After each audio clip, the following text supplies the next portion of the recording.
Assembly సమావేశాలు బడ్జెట్పై CM Revanth Reddy ఆసక్తికర వ్యాఖ్యలు చేశారు. అబద్ధాల ప్రాతిపదికన బడ్జెట్ పెట్టదలుచుకోలేదన్న రేవంత్ రెడ్డి వాస్తవాలకు దగ్గరగా బడ్జెట్ పెట్టామని అన్నారు. అబద్ధాలు చెబితే దాన్ని కప్పిపుచ్చుకోవడానికి సంవత్సరమంతా అబద్ధాలు చెప్పాల్సి ఉంటుందని అన్నారు. కమిషన్ల కోసం టెండర్లు పిలిస్తే గత ప్రభుత్వంలాగే అవుతుందని అన్నారు. మేడిగడ్డకు వెళ్దామని సభ్యులందరినీ ఆహ్వానించామన్న సీఎం విజిలెన్స్ విచారణ జరిపామని, జ్యుడిషియల్ విచారణలో అసలు విషయాలు తెలుస్తాయని తెలిపారు. 13న బీఆర్ఎస్ వాళ్ళకి మీటింగ్ ఉంటే వేరే తేదీ చెప్పినా తాము ఆలోచిస్తామని అన్నారు. ఒకరోజు ముందు వెనుక వెళ్దామన్నా తాము రెడీ అన్నారు సీఎం రేవంత్.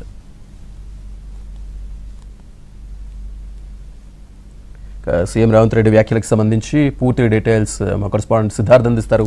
సిద్ధార్థ్, సీఎం రేవంత్ రెడ్డి మీడియాకు ట్వీట్ చేశారు. దీంట్లో కొన్ని కీలకమైన విషయాలను మీడియాకు చెప్పారు. ముఖ్యంగా రైతు బంధుకు సంబంధించినటువంటి విషయంలో అర్హులైన వారికి మాత్రమే రైతు బంధు ఇస్తాము. గత ప్రభుత్వంలో ఈ రోడ్లకు అసలు వ్యవసాయం చేయనటువంటి వాళ్లకు బీడు భూములకు కూడా రైతు బంధు ఇచ్చారు. కానీ తమ ప్రభుత్వంలో అలాంటి వారికి కాకుండా కేవలం వ్యవసాయం చేసేటువంటి వారికి, అర్హులైనటువంటి వారికి మాత్రమే రైతు బంధు ఇస్తామని చెప్పారు. ఇక బడ్జెట్ కి సంబంధించి గత ప్రభుత్వంలో అనేక మిస్యూస్ జరిగాయి, అంచనాలు సరిగా వేయలేకపోయారు. కానీ తమ ప్రభుత్వం వచ్చిన తర్వాత వాస్తవాలకు చాలా దగ్గరగా బడ్జెట్ ని ప్రిపేర్ చేస్తామని చెప్పారు.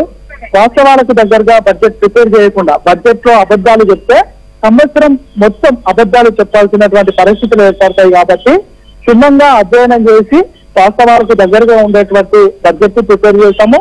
ఈ విషయంలో బట్టి విక్రమార్కకు అభినందనలు కూడా తెలుపుతున్నట్టు రేవంత్ రెడ్డి చెప్పారు. ఇక మేడిగడ్డకు సంబంధించి 13వ తారీఖు శాసనసభ, శాసన మండలికి సంబంధించినటువంటి సభ్యులందరినీ మేడిగడ్డ విజిట్ కు వెళ్దాము, అక్కడ క్షేత్రస్థాయిలో పర్యటించి వాస్తవాలను ప్రజలకు చెప్దామని రేవంత్ రెడ్డి మొన్న అసెంబ్లీలో చెప్పారు. కానీ 13వ తారీఖు ఇటు బీఆర్ఎస్ పార్టీకి సంబంధించినటువంటి బహిరంగ సభ నల్గొండలో ఉన్నటువంటి నేపథ్యంలో దానిపై ఇప్పటి వరకు బీఆర్ఎస్ సభ్యులు ఎవరు రెస్పాండ్ కాలేదు. ఒకవేళ తమ సభ ఉన్నటువంటి కారణంగా ఈ ఫీల్డ్ విజిట్ ని ఒకరోజు వెనక్కి ముందుకు జరపడానికి కూడా ప్రభుత్వం తరఫున సిద్ధంగా ఉన్నామని, కానీ దీనికి సంబంధించినటువంటి అంశం ఇప్పటి వరకు బీఆర్ఎస్ నుంచి మాట్లాడలేదు, కనీసం ఈ అంశంపై డిస్కస్ చేయలేదు అనేది రేవంత్ రెడ్డి చెప్పినటువంటి విషయం.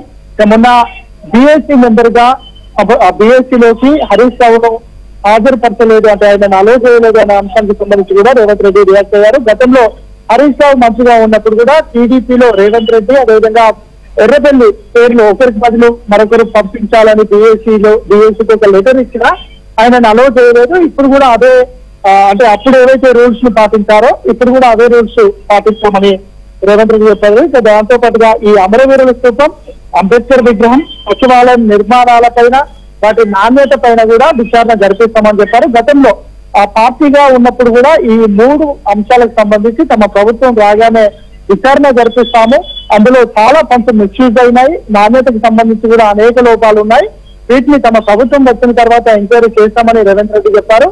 దాంట్లో భాగంగా ఈ రోజు ఈ అంశానికి సంబంధించిన చర్చ వచ్చినటువంటి నేపథ్యంలో అమరవీరుల స్తూపము, కొత్తగా కట్టినటువంటి అమరవీరుల స్తూపము, అదేవిధంగా అంబేద్కర్ విగ్రహం, సచివాలయం, ఈ 3 నిర్మాణాలపైన విచారణ ఖచ్చితంగా జరిపిస్తామని చెప్పారు. ఇక వేరే పార్టీలకు సంబంధించినటువంటి ఎమ్మెల్యేలు ఒక ముఖ్యమంత్రిగా తనను ఎవరైనా కలవచ్చు, వాళ్ళ అభివృద్ధికి సంబంధించిన వాళ్ళ నియోజకవర్గానికి సంబంధించినటువంటి అభివృద్ధి పనుల కోసము తనకు రిక్వెస్ట్ చేస్తే దాన్ని వెంటనే సార్ట్అవుట్ చేస్తానని కూడా రేవంత్ రెడ్డి చెప్పారు. కానీ ఆ పార్టీకి సంబంధించి, అంటే ముఖ్యంగా బీఆర్ఎస్ పార్టీకి సంబంధించినటువంటి ఎమ్మెల్యేలు తనను కలవడానికి వస్తే, అభివృద్ధి పనుల నిమిత్తము కలవడానికి వచ్చిన ఆ పార్టీకి సంబంధించినటువంటి కీలక నేతలు ఆ పార్టీ ఎమ్మెల్యేలపైన అనుమానం వ్యక్తం చేస్తూ వాళ్ళను అవమానపరుస్తున్నారని ఇదివరకు చెప్పారు. ఈ రోజు కూడా అంశాన్ని చెప్పారు. ఇక తన భాషకు సంబంధించి కూడా బయట అనేక రకాల చర్చలు జరుగుతున్నాయి. రేవంత్ రెడ్డి భాషను చేంజ్ చేసుకోవాలని చర్చ కూడా జరుగుతుంది. కానీ తెలంగాణ భాష ఇలాగే ఉంటుంది, తెలంగాణ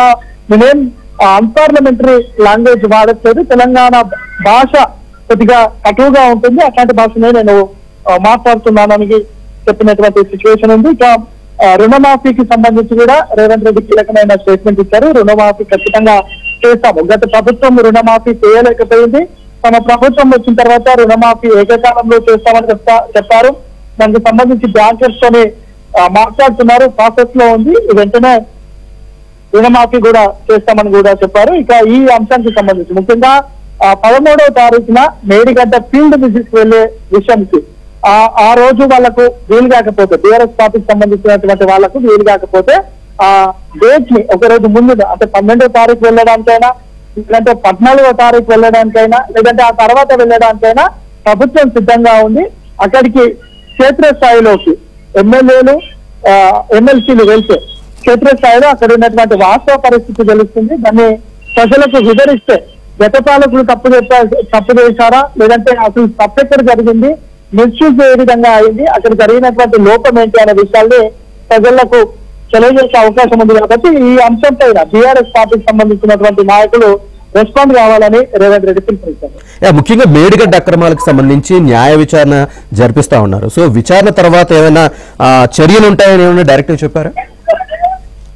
ఖచ్చితంగా మొదటి నుంచి రేవంత్ రెడ్డి పిసిసి చీఫ్ గా ఉన్నప్పటి నుంచి కానీ లేదంటే ఎన్నికల ప్రచారంలో భాగంగా కానీ ఇటు రాహుల్ గాంధీ ప్రియాంక గాంధీలు కూడా ఇక్కడ ఎన్నికల ప్రచారానికి వచ్చినప్పుడు ఈ కాళేశ్వరం కానీ మేడిగడ్డ కానీ ఇవి బీఆర్ఎస్ పార్టీకి ఏటీఎం లాగా పనిచేస్తున్నాయి, దీంట్లో లక్షల కోట్ల అవినీతికి పాల్పడ్డారు, తమ ప్రభుత్వం రాగానే వీటిపైన ఎంక్వైరీ చేస్తామని చెప్పారు. ఇప్పటికే మేడిగడ్డకు సంబంధించి విజిలెన్స్ కమిటీ రిపోర్ట్ వచ్చింది. అయితే వీళ్ళు జ్యుడిషియల్ విచారణకు ఆదేశించిన తర్వాత జ్యుడిషియల్ లో పూర్తి విషయాలు బయటకు వస్తాయి. దాని తర్వాత వీళ్ళకు ఎలాంటి శిక్ష వేయాలి అనే అంశానికి సంబంధించి ఒక క్లారిటీ వచ్చిందని రేవంత్ రెడ్డి చెప్పారు.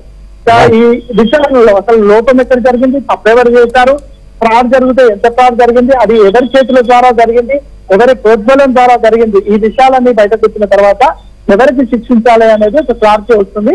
ఖచ్చితంగా తప్పు చేసినటువంటి వాళ్లను శిక్షిస్తాము అని